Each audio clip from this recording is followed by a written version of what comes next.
Quando surge, galera da Papo de Porco, estamos chegando aí para o pré-jogo de Del Valle e Palmeiras, terceira rodada da Libertadores 2024.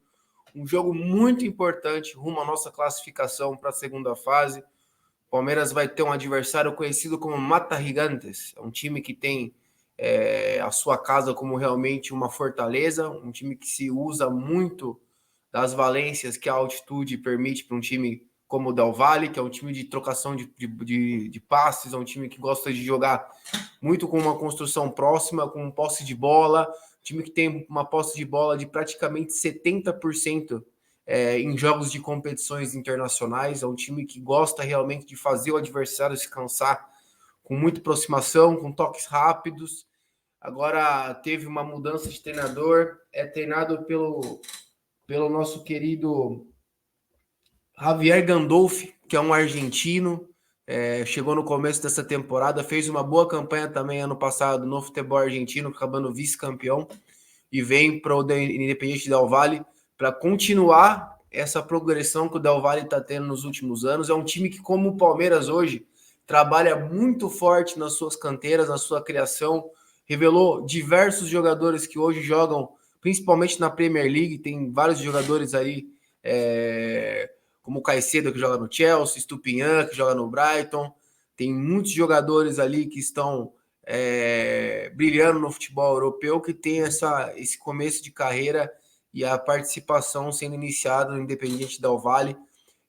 Quem assistiu o jogo hoje vai ter ali, eu falei sobre isso na live ontem, a noção do que é o projeto do Del Valle. Logo atrás do estádio do Del Valle, você já tem toda a parte de CT, vários campos de futebol, um lugar que realmente cheira a futebol e ao que é necessário para um futebol de hoje em dia, que não é só você ter dinheiro para fazer grandes contratações, mas sim como você pode fazer o dinheiro com captação através da sua categoria de base. O Del Valle investe muito nisso e tem um projeto já sólido, participando de competições internacionais praticamente nessa última década inteira e tendo êxito desde da final da Libertadores de 2016, quando o Del Valle foi vice-campeão, perdendo a final para o Atlético Nacional de Medellín, e dali para frente foi sempre com boas participações na Libertadores e com 2 títulos de Copa Sul-Americana, que também pesa bastante aí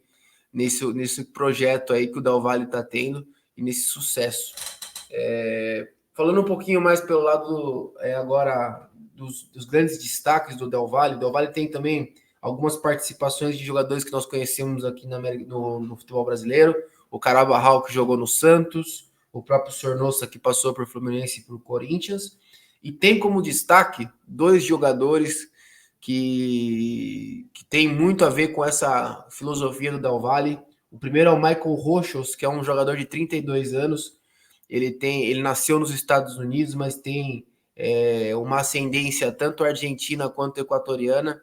É um jogador que tem uma qualidade técnica muito grande, jogador habilidoso, que dá muito trabalho para o sistema defensivo adversário. O Palmeiras tem que ficar muito de olho no Rochos e principalmente no Kendry Paz, que é um jogador de 16 anos, já contratado pelo Chelsea, um jogador que já tem jogos pela seleção equatoriana principal, foi muito bem no Mundial Sub-20 também, tem muita habilidade na sua perna esquerda, um jogador que tem características mais próximas até do que é o Estevão, do que é o Endrick, particularmente, mas é muito comparado ao Endrick. Talvez depois do Endrick hoje seja a grande joia da América do Sul.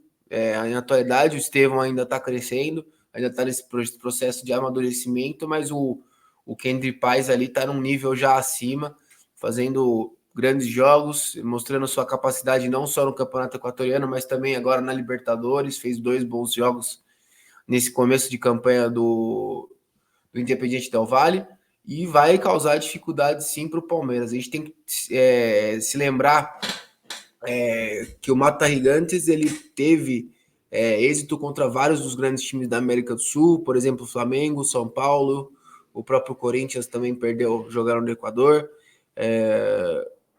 E o único time brasileiro que foi ao Equador e não foi derrotado pelo Del Valle foi o Palmeiras. O Palmeiras é o único time a ganhar um jogo do Del Valle como mandante na Copa Libertadores. E eu acho que a inteligência daquele jogo, a inteligência emocional que o Palmeiras teve naquele jogo, vai ter que ser repetida hoje com alguns processos diferentes, que hoje com um time um pouco mais com qualidade do que naquele momento. Eu acho que dá para a gente até especular algo a mais no jogo. Era um time que realmente jogava muito por transição naquele momento. Dudu não estava ainda na primeira fase da Libertadores de 21. E hoje eu vejo que o Palmeiras está mais preparado para enfrentar um adversário como é o Del Valle. O Palmeiras fez uma preparação, inclusive, com a parte da fisiologia e da nutrição, com uma alimentação diferente dos jogadores na última semana, já pensando nessa partida contra o Del Valle, nos efeitos que a altitude causa no jogador. E eu acho isso aí uma maneira muito inteligente de se preparar para uma partida como essa. Tirando essa parte do Del Valle, é bom também a gente falar um pouquinho sobre a arbitragem. O árbitro do jogo é o Christian Garay, um chileno. Os assistentes serão o José Retamal, também do Chile, o Gabriel Ureta, do Chile, e o quarto árbitro é o Manuel Vergara, do Chile também. Com o VAR também chileno, com Fernando Verrar e Miguel Arauz. Todos eles chilenos. A gente espera que da arbitragem, é o que eu sempre falo, que o árbitro não queira aparecer, que seja um cara que deixe com que os jogadores sejam os protagonistas da partida. Se for uma arbitragem desse sentido, para mim tá ótimo e já não há muito o que se reclamar sobre essa situação. O Palmeiras tem uma provável escalação, um time muito parecido com o que jogou contra o Flamengo, com o Everton no gol, Gustavo Gomes, Murilo e Luan, o Mike na ala direita com o Aníbal Moreno, o Richard Rios e o Piquerez na ala esquerda. E aí temos uma dúvida. O Rafael Veiga, depois de tantos jogos ali, pode ser poupado pelo Abel Ferreira. As dúvidas que aparecem, pelo menos no Globo Esporte, são entre o John e o Gabriel Menino, que para mim não são boas opções. A gente poderia, por exemplo, usar o Luiz Guilherme, que seria uma opção mais viável. E na frente teremos a dupla ali com o Hendrick e o Flaco Lopes. Lembrando também que um dos zagueiros também podem ser substituídos pelo Lázaro. Essas são as duas dúvidas aí que o Palmeiras tem para essa partida de hoje, mas que o Palmeiras tenha muita inteligência emocional para saber lidar com o jogo. A arbitragem chilena costuma gostar de marcar algumas faltas, então a gente também pode estar acostumado a um jogo talvez um pouco travado, que o árbitro não deixe rolar tanto. Eu espero que seja diferente, mas eu acredito que vai ser uma arbitragem meio que vai ticar o jogo, vai deixar o jogo bem pausado para tentar segurar o ritmo da partida, né? Mas é isso, rapaziada. Essas são as informações aí desse Independiente Del Valle e Palmeiras. Um jogo muito importante, que o Palmeiras esteja num dia muito bom. Acho que isso aí também vai fazer muita diferença, que os jogadores estejam com disposição para poder correr, porque o Del Valle vai causar dificuldades, mas eu vejo muita possibilidade aí do nosso Palmeiras especular alguma coisa e conseguir vencer esse jogo e trazer 3 pontos para São Paulo. É isso aí, galera. Eu peço mais uma vez, deixem os likes aí, que é muito importante pra gente. Amanhã nós voltamos com as nossas lives falando sobre tudo o que acontecer nesse jogo de hoje. Libertadores é a nossa obsessão.